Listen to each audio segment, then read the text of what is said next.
Last class we have learned what is average velocity and what is average speed. We also learned the formula for the average velocity and average speed. So in this class I will discuss how the slope of the displacement time graph will give the velocity of the body. So let's start. So displacement time graph.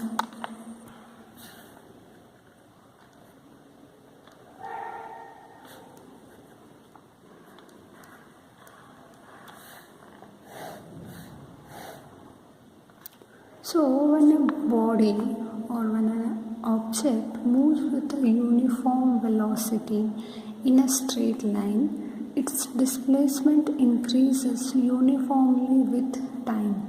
So the displacement time graph for such motion of the body is represented by a straight line making a certain angle with the time axis. This we saw in our last class. So if a body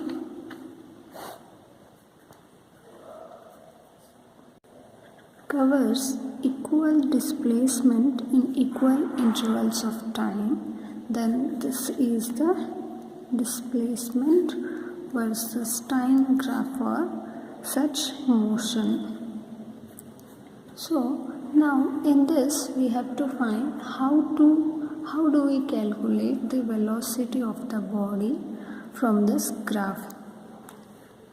So since here we are having or here an object is covering equal distance in equal intervals of time, then this will give you uniform speed, or if the displacement covered by an object is equals to the time interval, then we can say it has got the uniform velocity. Say from this graph, let us take 2 points, say for example A and B. So our object covers x1 displacement in time t1 and x2 displacement in time t2. Here if x-axis represents displacement, then we can measure the velocity. If it is distance, then we have to measure the speed. So from these 2 points we have to measure the velocity. How do we do that? So let us consider velocity of the body is equals to displacement by time. So from this graph, if I ask you to measure the displacement of an object from point A to B, then what will be the displacement? It will be the final position, that is x2, minus initial position, that is x1. Final position minus initial position by time.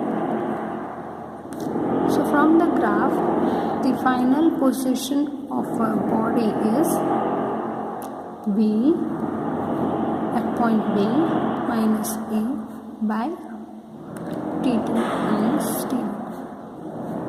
B can be written as x2 minus x1 by T2 minus T1. So this is velocity. So from the graph, if you see, if I draw a parallel line to the time axis, let's say if this intersection is C, then displacement is BC, time is AC. So I can write velocity as BC by AC. In mathematics, you might have learned if there is an angle theta here, then tan theta will be equals to what? BC by AC. So, since BC by AC is slope of the displacement time graph,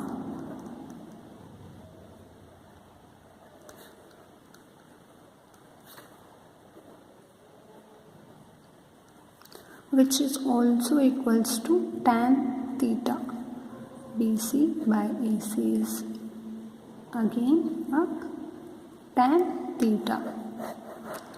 So from this you can say a velocity of a body having uniform motion will be equals to what? Slope. So how do you measure the slope? If you don't know, if there is any line, then slope is measured as the line which is parallel to y-axis divided by the line which is parallel to x-axis.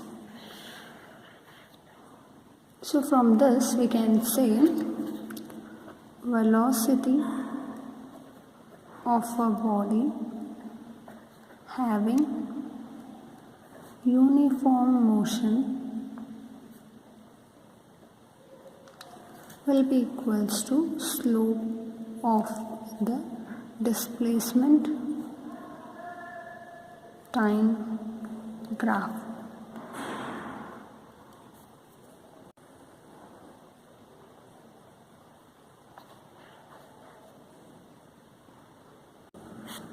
So next is velocity time graph for uniform motion.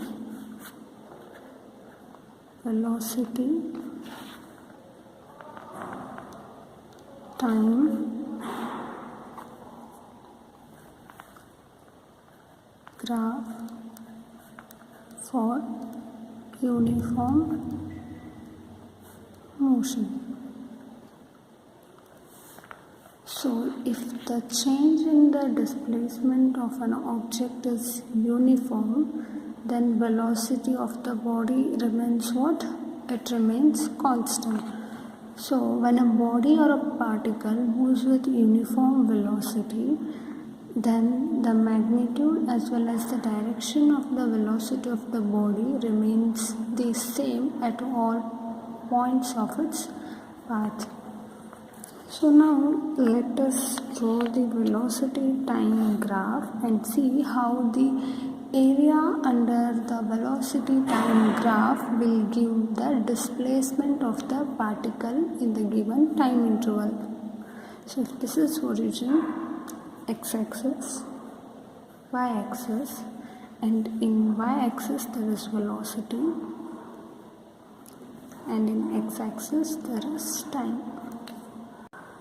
So for uniform motion of the body, the velocity remains what? It remains almost constant. So let's suppose if the initial velocity of the body is at point A, then if the motion is uniform, then the velocity remains constant.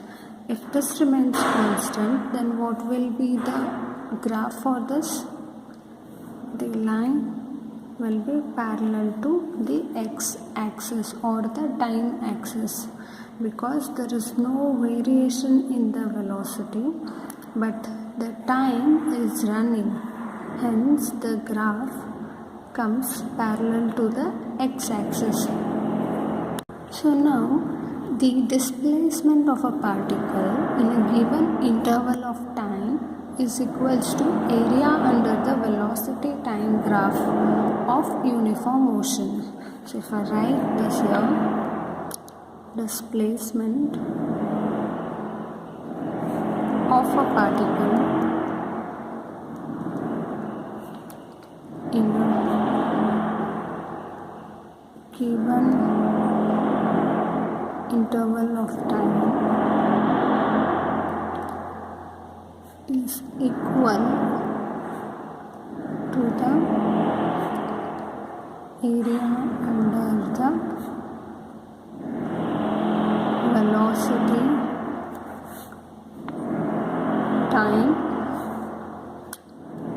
graph of uniform motion. So from this graph, consider any 2 points on this graph. Let's say the point C and point D. So the time corresponding to point C will be t1 and the time corresponding to the point D will be t2. At position D, the time taken by the particle will be t2 and at position C, the time taken by the particle will be t1. So now let us give naming to this as well. CD, EF. So T1 is denoted by F and T2 is denoted by E. So now if I write the time gap, that is EF, will be equals to what? It will be equals to T2 minus T1. And if I take CF, it will be what? It will be velocity. CF is velocity, which is denoted by V. Now, if I multiply EF into CF, that will give me what? Area. Area of what? Area of CDEF. Area of CDEF. So, thus, area under VT graph will be equals to what? CF is what? Velocity into EF is what? T2 minus T1. So here area is CF EF. Then area under VT graph will be velocity into time interval. So from the last topic, we know velocity can be written by change in displacement divided by change in time, isn't it? So here P is equals to x2 minus x1 by t2 minus t1. This is what I have substituted here, multiplied by t2 minus t1. So this term will get cancelled. What remains is x2 minus x1. So this is what the displacement of the x2 minus x1 is what? Displacement of the particle during the time interval t2 minus t1. Therefore, the area under VT graph, here V represents velocity, T means time, gives what? Displacement of the particle in the given time interval. So what will be the area from this graph? Area will be this.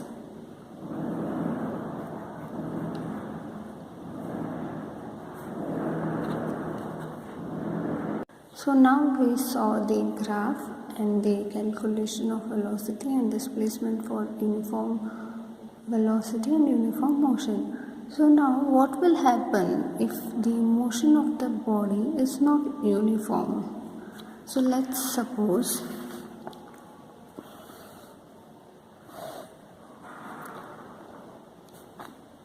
for uniform motion, how do we get the displacement versus time graph?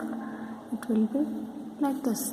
So what will happen if the motion is not uniform? Let's suppose if the motion of the body is like this. If this measures displacement, this will be time. Again, if this is displacement, this is time. So now what will happen if the displacement time graph for the non-uniform motion of the body? So if this is displacement time graph, then how do you measure the velocity of the particle? So there's again the same process. So let's see how do we measure that. So when a body has non-uniform motion, it covers unequal displacements in equal intervals of time. So this is time axis, this is displacement axis. So like the way I said, the displacement is like this. So from this graph, how can we measure the average velocity? So it is again a simple. So draw a straight line which crosses the points AB. So for this, between 2 points, I have to measure the average velocity. So for measuring average velocity, I need to know the corresponding displacement. So let me draw the x1, x2 and the corresponding time, that is t1, t2. So from this graph, if I ask what is the displacement, then if you say the displacement is this, then it is wrong. What I have said is displacement is shortest distance between 2 points. So the shortest distance for this graph would be the straight line which is passing through the points A and B. Remember, displacement is what? Displacement is the shortest distance traveled by a particle. So from this, so in the last section we saw the velocity of a body having motion will be equals to what? Slope of the displacement time graph. So from that, if I write velocity will be equals to what? x2, average velocity will be equals to x2 minus x1 by t2 minus t1. That is, if I say if this point is C, that is which is equals to BC by AC. So from this graph you measured the velocity of the particle between the points AB. So now if I want to know the instantaneous velocity, this is the average velocity of the particle between the points A and B. If I want the velocity at this point or at this section, then how do I do? Or let's suppose if I want the average or if I want the velocity at this section of the graph, then how do we do that? So to measure the velocity at this instant of time, we define one more term known as instantaneous velocity. So let us see what is instantaneous velocity and instantaneous speed.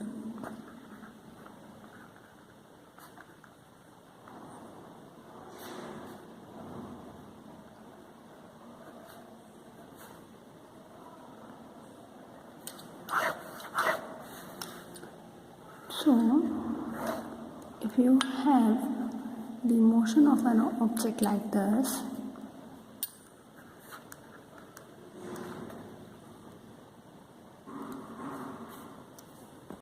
so now I have drawn the time scale and the displacement scale. Here I have decreased the time scale from 1 seconds to 0.5 seconds. Here my time scale starts from 0, 0.5 seconds, 1, 1.5 seconds and so on. So here displacement is varying in terms of meters, that is 1 meter, 2 meter, 3 meter, 4 meter.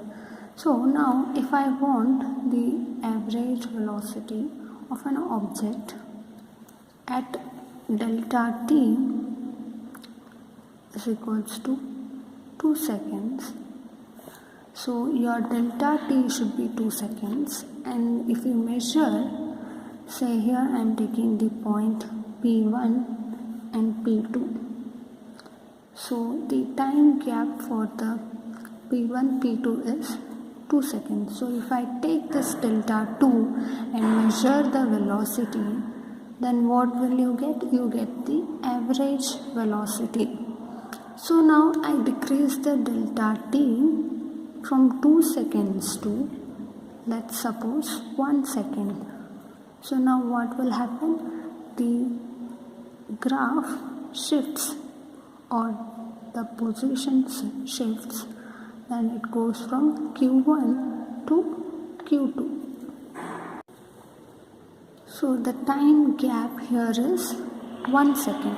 So if I decrease the time even more, let's suppose this, then it will be R1, R2. You can see here the displacement is also decreasing and the time is also decreasing.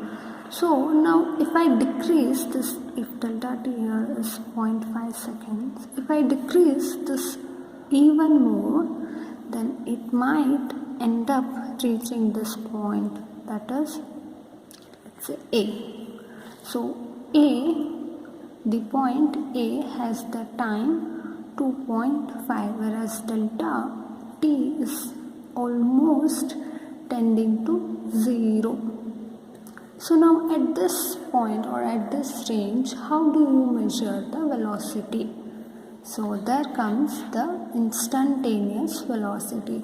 The instantaneous velocity is nothing but the measurement of the velocity at the given instant of time. At very small interval of time, when you measure the velocity, then it will give you the instantaneous velocity. So let us see what is the formula for the measurement of instantaneous velocity. So instantaneous velocity is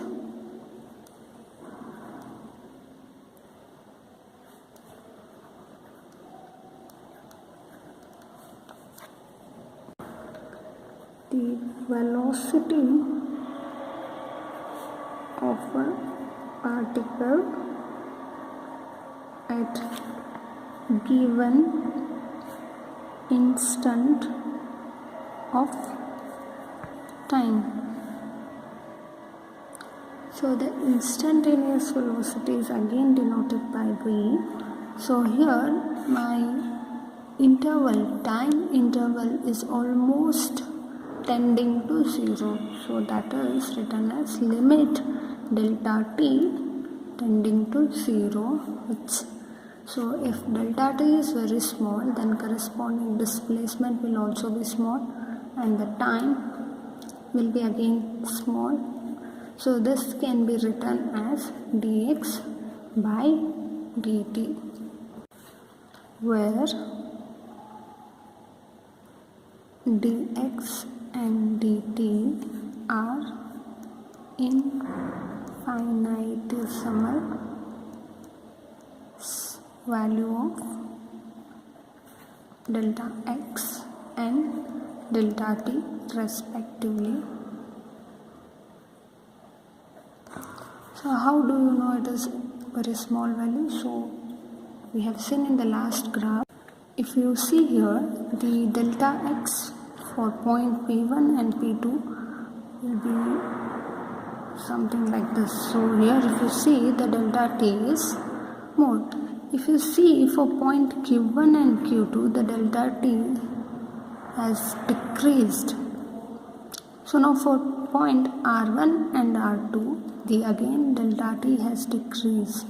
So at the point A, the line will be tangent to the curve.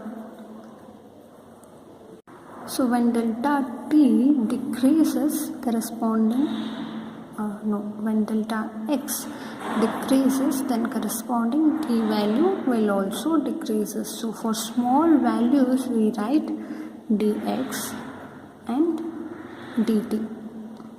So dx and dt gives you what? Infinitesimal small value of delta x and delta t. So now if you see instantaneous velocity, speed. So what will be the definition for instantaneous speed? So it is nothing but the speed of the particle at given instant of time.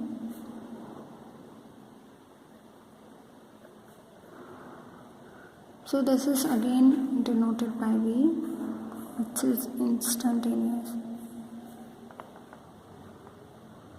speed. So the formula again is same, limit delta t tends to 0, which will be equals to delta x by delta t. The only difference is here delta x will give the distance, whereas in the last case it was displacement. Again this will be equals to change in distance by time. So instantaneous speed of a body is defined as the time rate of change of distance travelled by it, whereas for instantaneous velocity it is time rate of change of displacement travelled by it. So there is slight difference. For velocity you need to remember the displacement. For speed it is distance. Now if you see the difference between speed and velocity, so there are two different physical quantities. The first one is speed of a body is the distance travelled by it per unit time. So it is distance by time.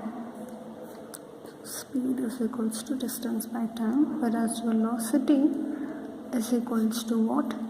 Displacement by time. So if you take the speed of a body, it never gives the direction of the motion of the body. So the second point would be speed of a body tells nothing about the direction of motion of the body. So whereas the velocity gives the direction of the body. Velocity tells the direction of motion of the body. So if this doesn't have any information about the direction, then we can say this is a scalar quantity and this is vector quantity. Since distance will always be positive, then speed, again speed of a body is always positive. So here we are taking the account of displacement, then displacement can be 0, positive, negative. So velocity can also be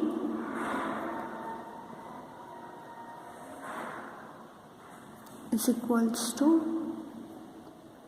so velocity of a body can also be positive, negative or 0. So next is speed of a body is equal to or greater than the velocity of the body. So now if you take the velocity, velocity of a body is equal or less than the speed of the body.